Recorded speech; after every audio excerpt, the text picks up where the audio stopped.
It's not Antarctica or even the top of Mount Everest. Oyakon, it's so cold your eyelashes freeze together. If it's warmer than minus 55 degrees Celsius, then it's a good day, as we venture to the coldest town in the world. From boiling deserts where the sun melts metal, to frozen wastelands that can kill you in minutes, some places on Earth were simply never meant for human life. And yet, we went there anyway, built homes, raised families, even started cities. But why and how? What drove us to settle in the most uninhabitable corners of the planet? Today, we're diving into 15 of the most extreme places humans dared to call home.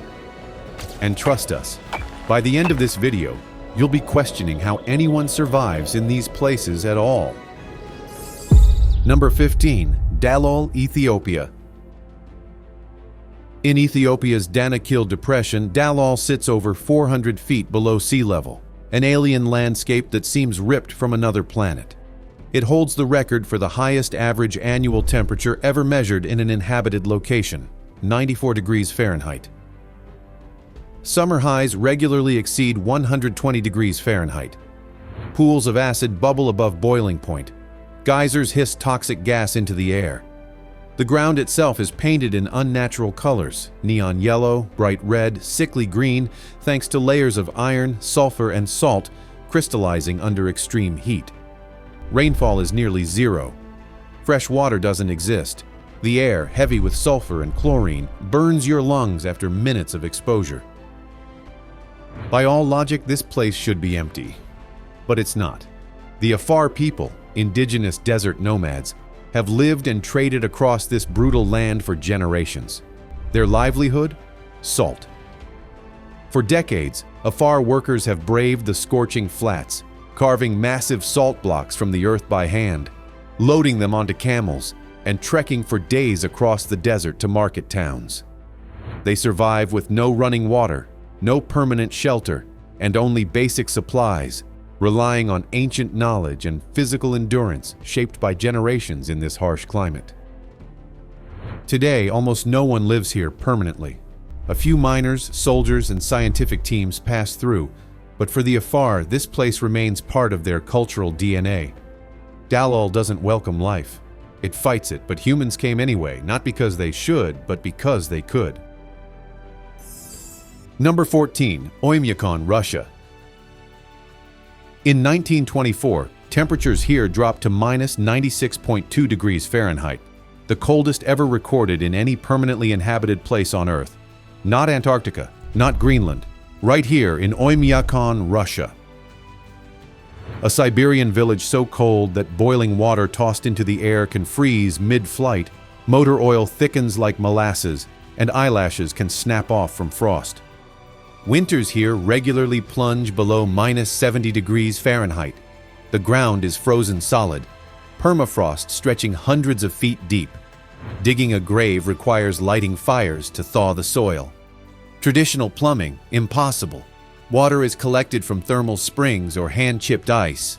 Homes are built on stilts to prevent the heat from collapsing their foundations into the ice below. And yet, about 500 people call this place home. Most are Yakuts, an indigenous ethnic group native to the region. Their survival isn't accidental, it's the result of centuries of adaptation. Reindeer herding, horse breeding, and ice fishing are the backbone of life here. Families store meat outside year-round, no freezer required. Meals often include frozen raw fish, known locally as stroganina, eaten like jerky.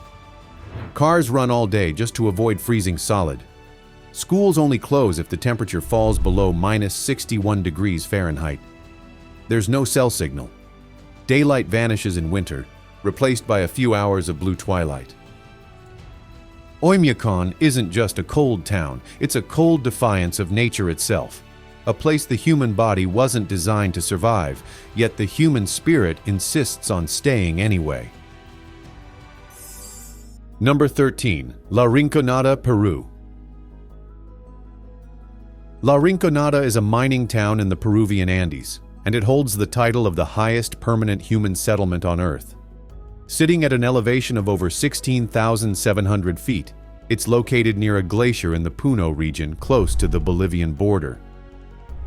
The air here is thin, with oxygen levels about 50% lower than at sea level. For many, just walking a few steps feels like running a marathon. Long-term residents often suffer from chronic mountain sickness, dizziness, headaches, and long-term cardiovascular stress. Despite the harsh altitude and the absence of basic infrastructure, La Rinconada is home to over 50,000 people. Most came here during the gold rush of the early 2000s, drawn by the promise of fortune.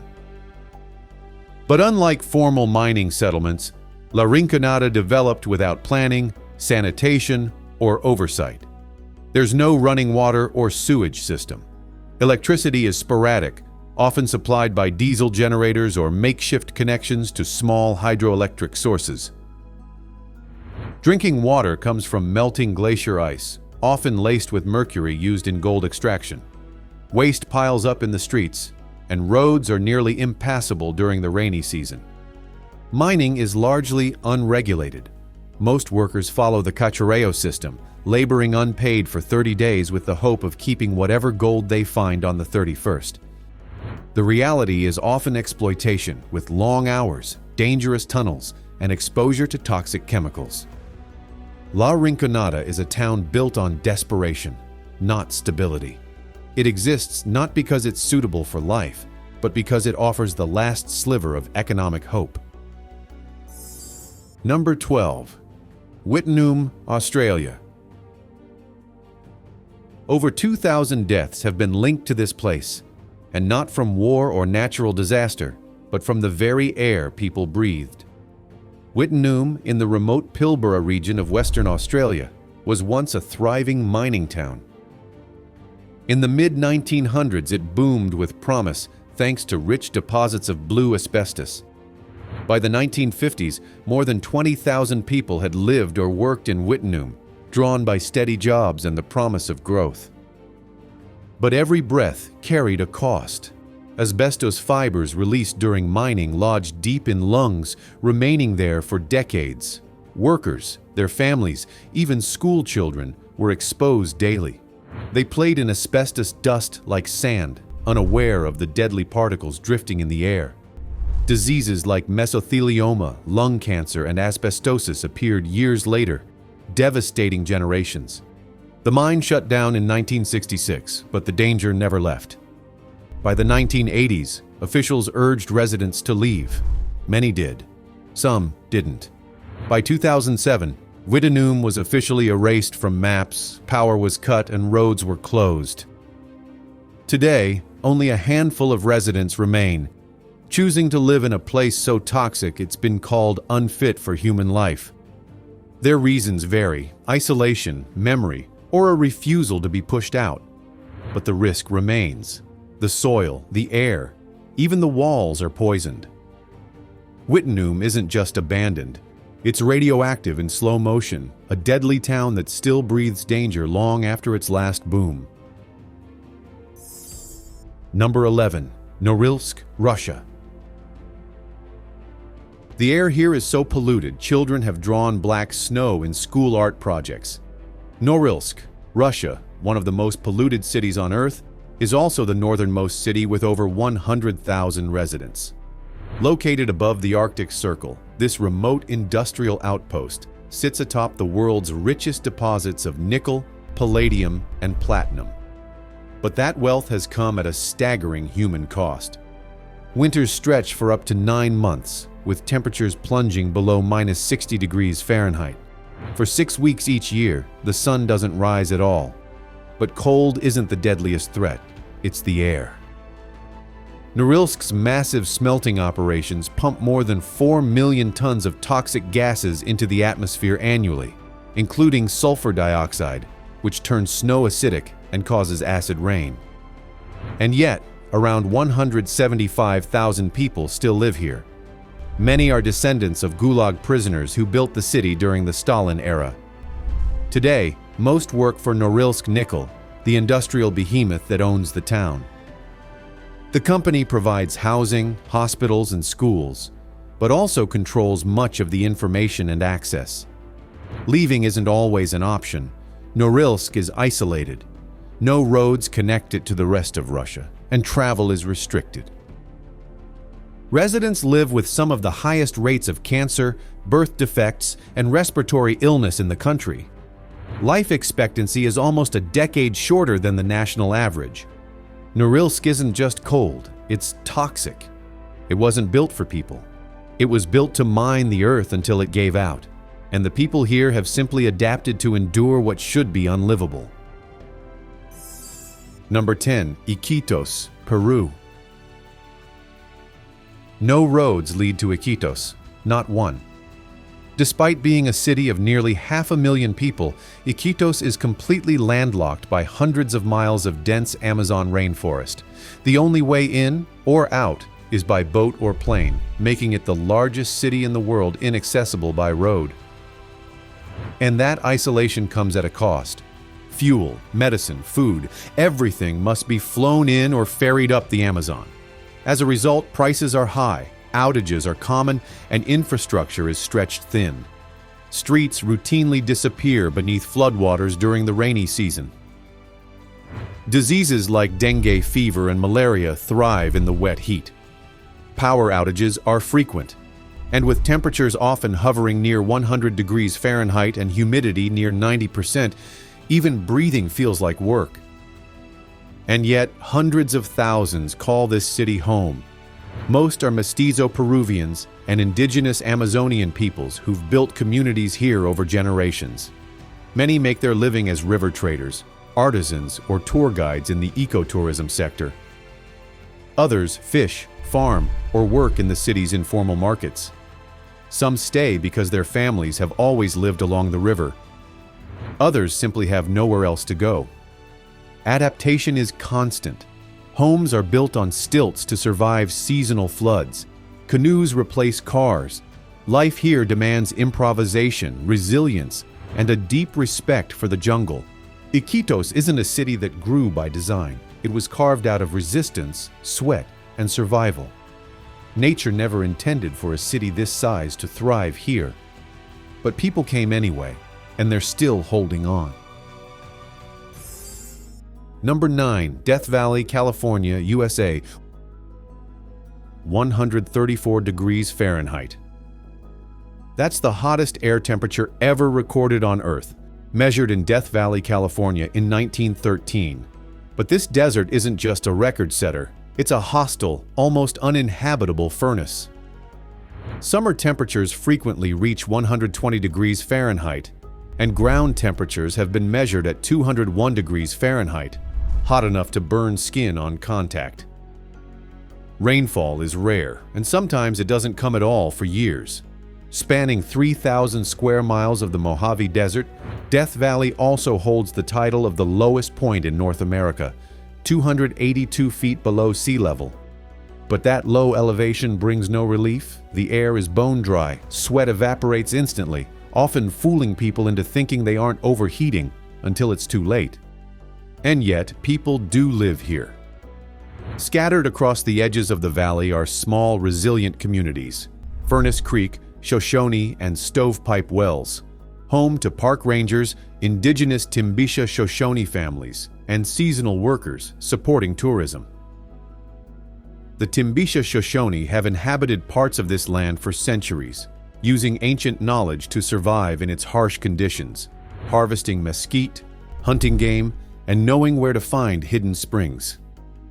Modern residents rely on imported water, air conditioning, and tightly managed logistics just to get through the day. Tourism helps, but missteps can be fatal. Even experienced hikers have died after minor delays in this landscape. Number 8. Veroyansk, Russia. In a single year, temperatures here can swing from minus 80 degrees Fahrenheit in winter to over 100 degrees Fahrenheit in summer. A jaw-dropping 180-degree shift. That's not a typo. This is Veroyansk, Russia, one of the coldest inhabited places on the planet. Located deep in Siberia's Yakutia region, it rivals Oyakon for the coldest town ever recorded, with a historic low of minus 89.9 degrees Fahrenheit. But the real shock isn't just the cold, it's the contradiction. In 2020, Veroyansk hit 100.4 degrees Fahrenheit during an Arctic heat wave, making it one of the hottest places inside the Arctic Circle. Beneath the surface, permafrost stays frozen year-round, even as the sky burns overhead. Around 1,300 people live here, most of them ethnic Yakuts, a resilient indigenous group native to this region. They survive through centuries-old traditions: reindeer herding, ice fishing, and hunting. During the coldest months, meat is preserved simply by leaving it outdoors. Heating systems are essential, and homes are built off the frozen ground to avoid damaging the permafrost. Cars must be left running around the clock in winter, or they'll freeze beyond repair. Healthcare access is minimal. Supplies often arrive by frozen roads or small aircraft. Schools stay open unless temperatures drop below -60 degrees Fahrenheit. There's no glamour to life here, just survival. Veroyansk is a place where fire and ice collide, and where people, by will, tradition, and sheer endurance, live in conditions no human body was ever built to handle. Number 7. The Atacama Desert, Chile. Some weather stations in this desert have never recorded a single drop of rain, not one. That's how dry the Atacama Desert is. Spanning more than 600 miles along Chile's Pacific coast, it's the driest non-polar desert on Earth. Some parts receive as little as 0.03 inches of rain per year, less than a drop per square foot. Certain riverbeds haven't seen water in over 120,000 years. It's a place where moisture doesn't just disappear, it never arrives. Daytime temperatures soar above 100 degrees Fahrenheit, and UV radiation here is among the highest ever measured. At night, temperatures can plunge below freezing. Soil samples from the Atacama are so dry and lifeless, NASA uses them to test Mars rovers.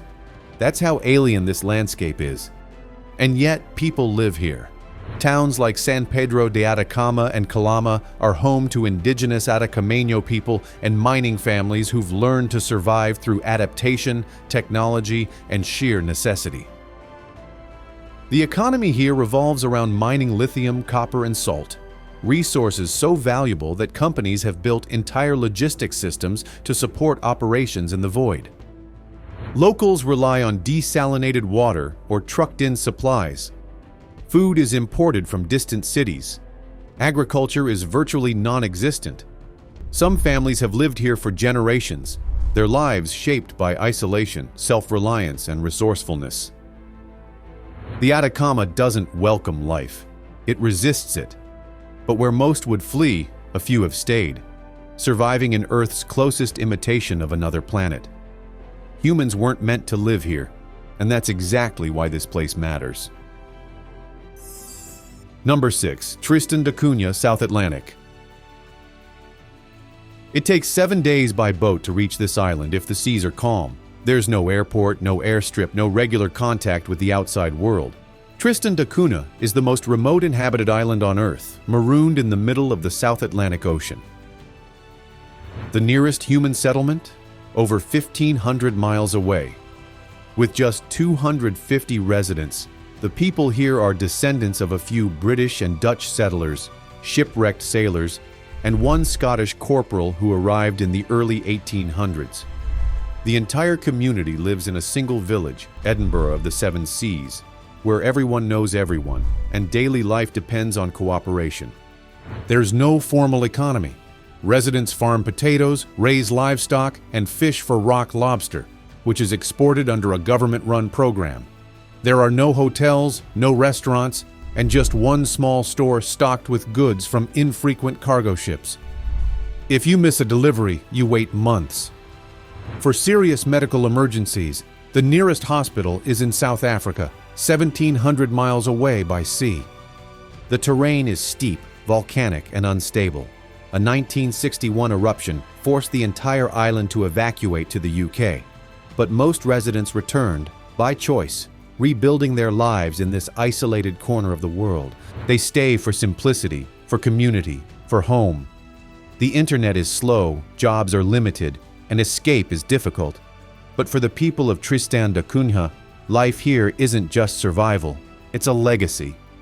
Most would never dare to stay, but these few have built a life in a place humanity was never meant to reach. Number 5. Socotra Island, Yemen. 1/3 of the plant life here exists nowhere else on Earth. Not in rainforests, deserts, or even laboratories, only here. Socotra Island, adrift in the Arabian Sea, about 230 miles off Yemen's coast, looks like something out of science fiction. Its iconic dragon's blood trees bleed red sap. Twisted desert roses cling to rock. Frankincense trees perfume the wind. This is Earth's most alien-looking island. But beauty here masks hardship. Socotra is one of the most inhospitable inhabited islands in the world. With brutal heat, frequent droughts, flash floods, and violent monsoon seasons, nature never made this place easy to live in. Roads are scarce and often unusable. Electricity is unreliable. There's no advanced healthcare.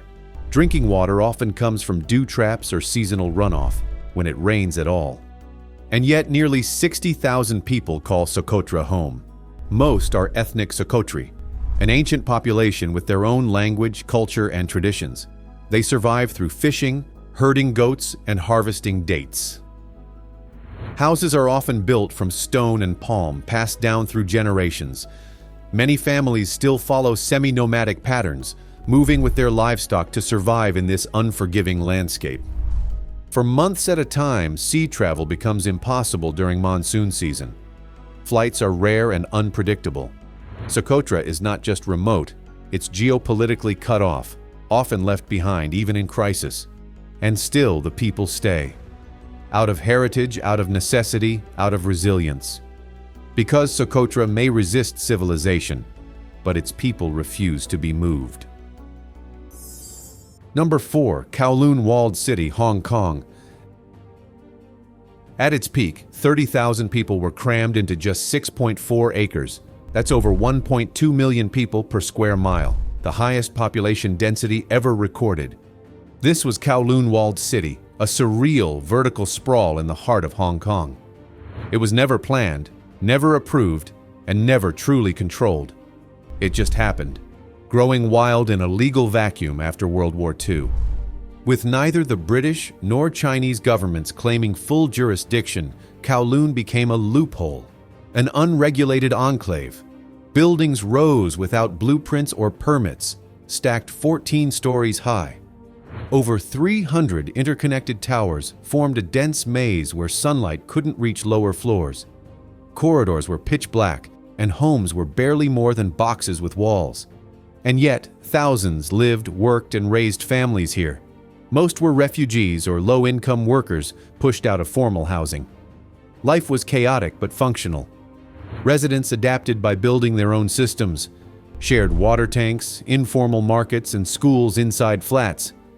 Dentists, bakers, and tailors operated without licenses. Noodle shops thrived next to open drains. Neighbors looked after each other.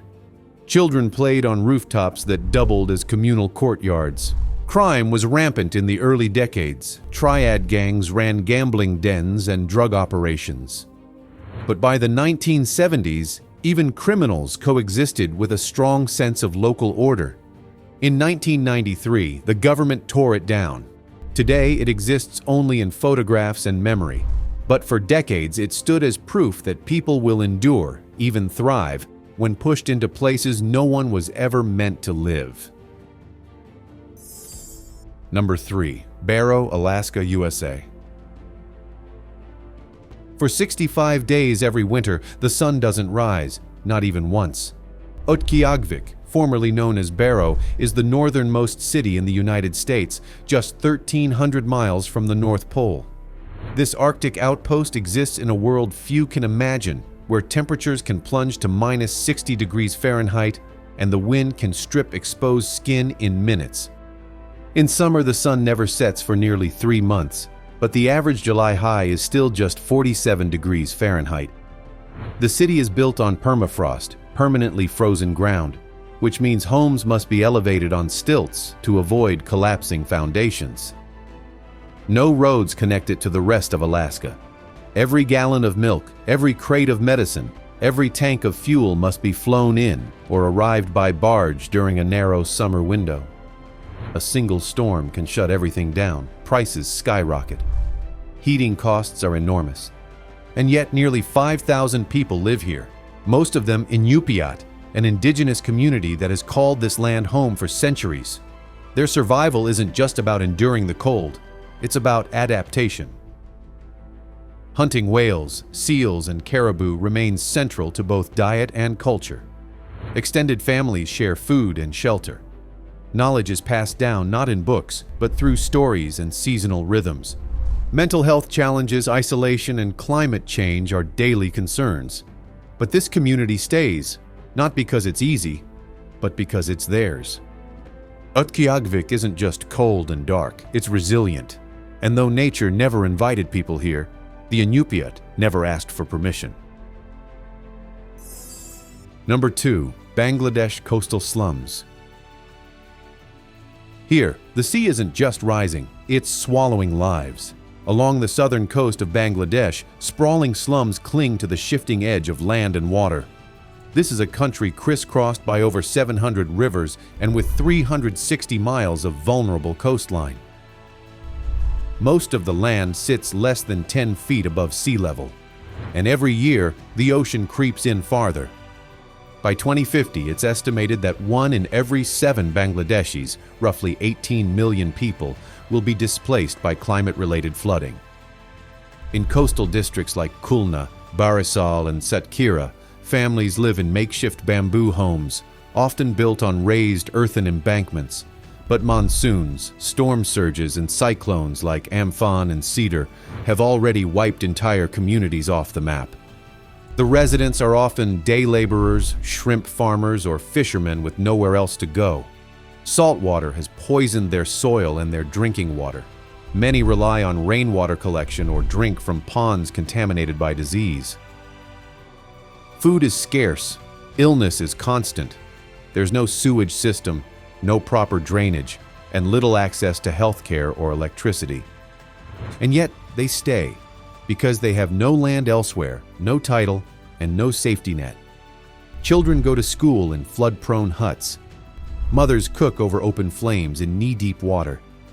These slums weren't designed for life, but people fight for survival in them every day.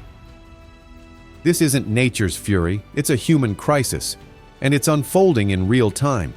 Because no one was meant to live below the waterline, but millions do. Number 1. Qasigiannguit, Greenland. In winter, the sea around this Arctic town turns to solid ice, and the sun vanishes for weeks. Qasigiannguit, Greenland, home to just over 1,000 residents, sits on the frozen edge of Disco Bay. Temperatures routinely fall below minus 30 degrees Fahrenheit, and bitter Arctic winds make it feel even colder. For much of the year, this town is locked in by ice, with no roads leading in or out. Travel happens by boat in summer, or by dog sled and helicopter when the bay freezes over. Miss a supply boat? You wait. Fuel, medicine, and food are brought in during narrow windows. Fresh fruit is rare, and a carton of eggs can cost 3 times what it would in Denmark. But the people here survive because they've always had to. Most residents are Inuit, part of Greenland's indigenous population. For them, hunting and fishing aren't just traditions, they're lifelines. Seal, halibut, and caribou fill freezers where produce can't. Elders pass down knowledge through storytelling, not textbooks. Children grow up learning to respect the ice, the weather, and the wildlife. Community ties are tight. Mutual aid isn't just nice, it's necessary. But even here, modern pressures are closing in. Climate change is melting sea ice, shifting migration patterns, and threatening the centuries-old survival systems the Inuit have relied on. Qasigiannguit stands at a crossroads between the past and an uncertain future. This isn't just cold, it's fragile. And yet people endure, because resilience runs deeper than frost, even in a place humanity was never built to survive.